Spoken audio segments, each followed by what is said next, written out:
Hi friends, this is my mom Mrs Sheela Verma. Hi और ये रहती है नोएडा में और ये बहुत स्वीट हैं, तो मैं चाहती हूँ आज मैं इनका इंटरव्यू लूँ।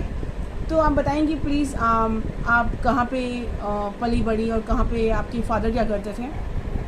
मैं यहाँ गाजियाबाद के पास दादी है, वहाँ पे नाना जी नानी जी रहते थे और मैं वहाँ पली बड़ी थी, वहीं मेरा जन्म हुआ था।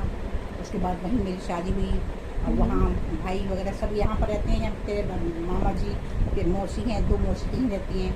और उसके बाद मैं तेरे डैडी के साथ थी।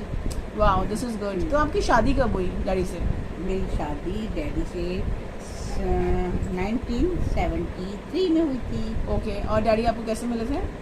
डैडी मुझे बहुत अच्छे लगते थे। कैसे मिले थे, मतलब कैसे आप मिले लोग कैसे तो मिले? नहीं, ये तो एक राज है। ये नहीं बताऊंगी, तो एक ठीक है, हम राज आपसे आपको फोर्स नहीं करेंगे, आप ऐसी बात कोई बोलेंगे मत, क्योंकि सब सारी ये पूरे यूट्यूब पे जाएगा। नहीं, कोई तो लव मैरिज नहीं थी हमारी। कोई- ये लव मैरिज नहीं थी, हमारी अरेंज मैरिज थी। लेकिन तेरे डैडी मुझे एक इत्तेफाक से जो मिले, ओके, क्योंकि वो गाजियाबाद में रहते थे और मेरी बहन की यहाँ बच्ची होने वाली थी, मैं उसके होने में गई हुई थी। तो तेरे डैडी सामने थे, उन्होंने मुझे देखा, मेरे जीजू से बात करी कि ये लड़की मुझे पसंद है, वाह। शादी मैं करना चाहता हूँ। लड़कियाँ बहुत देखी हैं, लेकिन ये मुझे बहुत पसंद है, मैं इसके साथ शादी करूँगी। तो आपको डैडी पसंद थे? हाँ, तेरे डैडी तो स्मार्ट थे, सुंदर थे, बहुत अच्छे थे। तो डैडी के साथ कोई ऐसा कोई लम्हा बताओ जो आपको याद हो। डैडी के साथ सारे लम्हे अच्छे थे, बहुत अच्छे थे।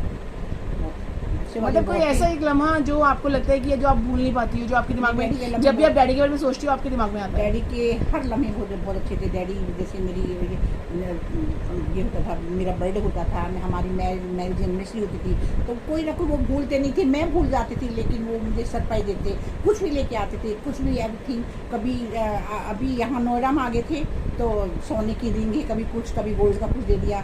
और वैसे हम कालका में थे, चंडीगढ़ के पास है, वहाँ कभी साड़ी लेके आए, कभी कुछ लेके आए, कभी हम घूमते फिरते बहुत थे, चंडीगढ़ जाते थे, पिक्चरें देखते थे। वाओ, बहुत दिस इज अमेजिंग। और आपकी लव स्टोरी, मतलब आपको जो शादी के बाद जो नहीं, मतलब लव स्टोरी नहीं है, इतना लव स्टोरी नहीं है। एनीवेज जो भी है उसको लव स्टोरी बोलेंगे। शादी के बाद प्यार तो हो ही जाता है। तो एनीवेज मुझे बहुत प्यार करते हैं। मैं कभी जाती भी नहीं थी, अपने पेरेंट्स में जाती थी, लेकिन इसी बात को लड़ाई होती थी, इसी बात को। और आज की डेट में गाइस हम लोग यही सब मिस करते हैं। जिन लड़कियों की शादी होती है, ज़्यादातर माँ बाप जो होते हैं वो इंटरफेयर करते हैं। इस वजह से लड़कियां कई बार खुश नहीं रह पाती हैं, या फिर लड़कियां भी कुछ ज़्यादा ही मम्मी करती हैं, इस वजह से भी खुश नहीं रह पाती। एनीवेज, पहले के ज़माने में देखो, मम्मी खुद बोल रही है कि मतलब पापा इतना प्यार करते थे, दोनों में इतनी अंडरस्टैंडिंग थी, तो जो कि बहुत ज़रूरी है। तो आप मुझे बताएंगे पापा को खाने में क्या पसंद था? ओ, पापा को खाने के लिए तो बस पूछो मत। खाने में डैडी को बहुत, हाँ, खाने में उनको उड़द की दाल, आलू, मटर, टमाटर हर चीज़ में होने चाहिए थे। टमाटर तो हर चीज़ में होने चाहिए थे। तो और पापा ने एकदम कभी नॉनवेज नहीं खाया क्या?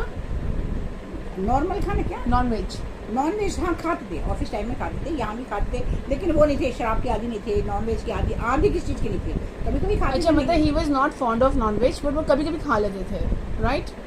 अच्छा, अब आप बताओ आपकी क्या पसंद है। आप अच्छा वो सब चीज़ें छोड़ो, अब आप बताओ कि मेरे बारे में कुछ बताओ कि जब मेरी कोई ऐसी खासियत जो आपको अच्छी लगती हो, मतलब कोई पॉजिटिव पॉइंट। तेरे बारे में बताऊँ।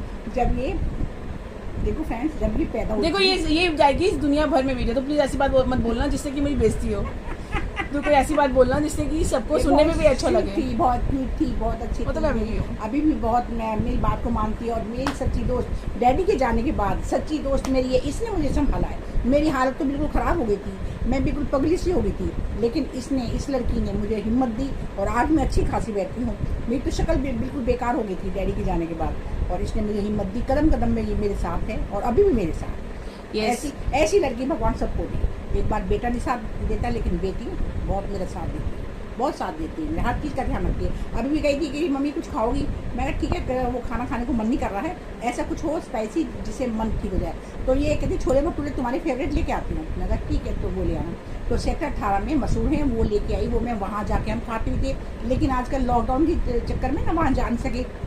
यस, इनफैक्ट मैं बताती हूँ, मेरी फादर एक्सपायर हुए थे 2013 में, और उसके बाद मेरी मॉम बहुत बीमार पड़ गई थी। She was really ill, and इनको मेरे को डॉक्टर के पास लेके जाना पड़ा। डॉक्टर ने कहा था कि इनके अंदर मतलब B12 और पता नहीं विटामिन डी और ये सब पता नहीं क्या क्या क्या क्या क्या बहुत सारी कमियाँ हो गई थी और हीमोग्लोबिन बहुत कम हो गया था। तो उस चक्कर में इनका ख्याल मुझे बहुत रखना पड़ा और जिसकी वजह से मतलब लिटरली इनको मुझे काफ़ी दूर एक डॉक्टर हैं, doctor Anoop Mishra, who is very good doctor, उनको दिखाया मैंने इनको। तो उसके बाद नाउ शी इज़ ओके, अब तो शी इज़ ओके, क्या शी इज़ वेरी ओके।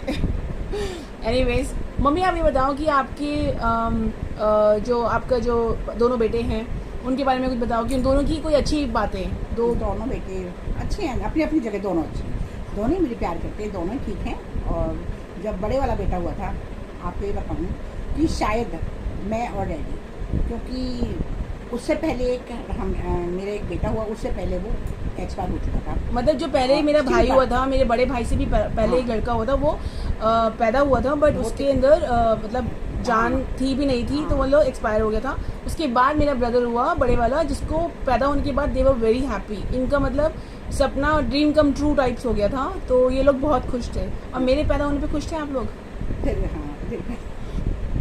कहते हैं लड़कियों को लड़कों की तरह ट्रीट करना चाहिए, तो मेरे घर में मुझे लड़कों की तरह ट्रीट किया गया है। नहीं, ऐसा कुछ भी नहीं है। इसको मैं शुरू से प्यार करती हूँ, बहुत बचपन से ही मैं प्यार बहुत ज़्यादा करती हूँ और ऐसी कोई बात नहीं। आज भी लड़कों से ज़्यादा मैं इसको मानती हूँ। लड़कों को मेरी तरह नहीं, नौनी है बहुत, वो छोटा है, बल्कि उसको प्यार करना चाहिए, उससे ज़्यादा मैं इसको प्यार करती हूँ, ऐसी कोई बात नहीं। हाँ, मेरा बड़ा भाई और मेरा छोटा भाई मैं बीच की हूँ और मुझे भी उतना ही प्यार मिला जितने बाकी दोनों भाइयों को मिला। बट एनीवेज हम लोग मतलब सब लोग फैमिली एक दूसरे को कभी पार्शलिटी नहीं करते हैं एनीवेज। और उसके अलावा मेरी मम्मी ने कभी ये नहीं सोचा कि वो भाई है या मैं लड़की हूँ तो मुझे अलग से ट्रीटमेंट मिलना चाहिए। यस, मुझे हमेशा वही ट्रीटमेंट मिला जो मेरे दोनों भाइयों को मिला।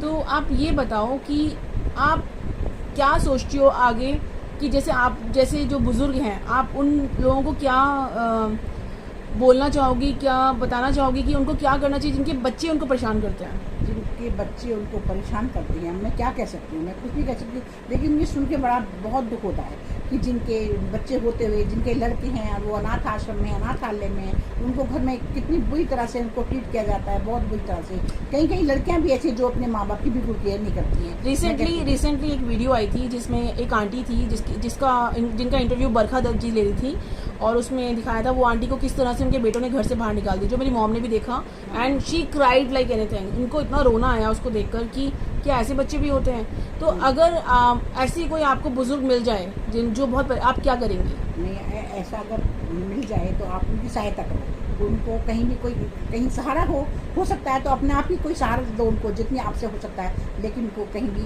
अच्छी जगह पहुंचा दो ताकि उनकी ज़िंदगी संवर जाए। मेरी एक फ्रेंड है, मैं नाम नहीं लूँगी उसका, मेरी नाम फ्रेंड है, लेकिन उसके 2 लड़के हैं, और एक बेटी है। लेकिन क्या है, उन लड़कों ने उनको भी अपनी माँ को निकाल दिया, लेकिन बेटी अभी भी उसका साथ दे रही है और वो अपनी मम्मी को अनाथ आश्रम में जहाँ जाती है देख के आती है, उसकी मम्मी भी आती हैं।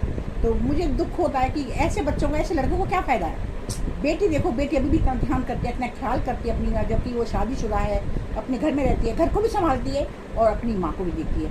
2 बेटे हैं, दोनों बेटे बिल्कुल ध्यान नहीं देते, तो क्या फ़ायदा ऐसे बेटों का, क्या फ़ायदा ऐसे? सीरियसली ऐसे बच्चे जो अपने माँ का ख्याल नहीं रखते हैं, हम दोनों की तरफ से हाथ जोड़ के यही विनती है, आप प्लीज़ अपने माँ बाप का ख्याल रखें। मम्मी हाथ जोड़ो, प्लीज़ अपने माँ का ख्याल रखें। अपने माँ बाप तुम्हारे लिए आपको मम्मी एक कहानी सुनाओ जो आप मुझे सुनाती थी, वो गणेश जी जब चक्कर मारते हैं, शंकर जी सब कुछ मिल जाएगा लेकिन माँ बाप कभी नहीं मिलेंगे, कभी नहीं मिलेंगे।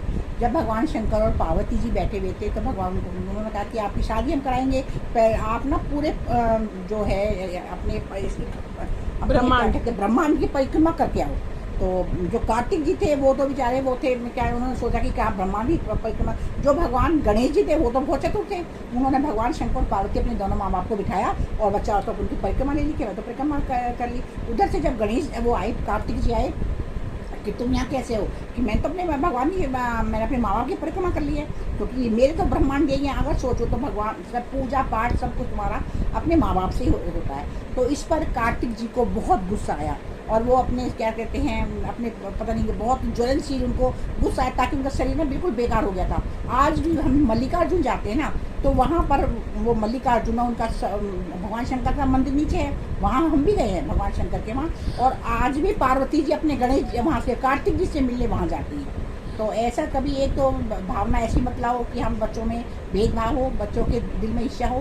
तो सब बच्चे एक जैसे हैं, ठीक है, कोई तुम्हें ज़्यादा प्यार देता है, कोई कम प्यार देता है। इनफैक्ट मैं एक बात बताना चाहूँगी, मैं और मम्मी 12 शिवलिंग कर चुके हैं और हमने अमरनाथ यात्रा कर ली है, केदारनाथ यात्रा कर ली है, बद्रीनाथ की यात्रा कर ली है। अब हमारी सिर्फ 2 यात्राएं बची हैं जो कि कोरोना की वजह से रुक गई है, वरना हम दोनों कहाँ पर गंगोत्री और यमुनोत्री जाने वाले थे, जो कि हम नहीं जा पा रहे हैं जस्ट बिकॉज की कोरोना की वजह से बहुत हालत ख़राब है। बट मैं मम्मी से पूछना चाहूँगी एक लास्ट मैसेज कि कोरोना में आप क्या बोलना चाहोगी सारे अपने सब्सक्राइबर्स को कि क्या करना चाहिए, कैसे? मैं यही बोलना चाहूँगी कि अपने घर, अपने परिवार को, अपने माँ बाप को अच्छी तरह से आप ठीक से रखो, उनका ख्याल रखो, उनकी दवाई का ध्यान रखो। भाई दवाइयाँ देनी पड़ती हैं उनको, कभी कुछ है, कभी कुछ है, दर्द है, ये है, वो है। मैं भी कुछ समझती हूँ, मेरी भी 60 एज हो गई है, तो अपने माँ बाप का पूरा ख्याल रखो, ध्यान रखो। जय श्री राम। बहुत अच्छा लगा हम लोगों को, मैं बहुत मानती हूँ। मम्मी बहुत मानती है बजरंगबली को। एनीवेज हमें बहुत अच्छा लगा अपने सब्सक्राइबर को मतलब मुझे बहुत अच्छा लगा अपने सब्सक्राइबर्स को ये बताने में कि मेरी मॉम कैसी हैं और क्या करती हैं, और इस तरह की मैं वीडियोस आगे बनाती रहूँगी मम्मी के साथ। और आई होप आप लोगों को ये वीडियो अच्छी लगी होगी। अच्छी लगी तो आप प्लीज़ लाइक कीजिए, कमेंट ज़रूर कीजिए और सब्सक्राइब करना मत भूलिए, है ना मम्मी? हाँ, थैंक यू सो मच। नमस्कार।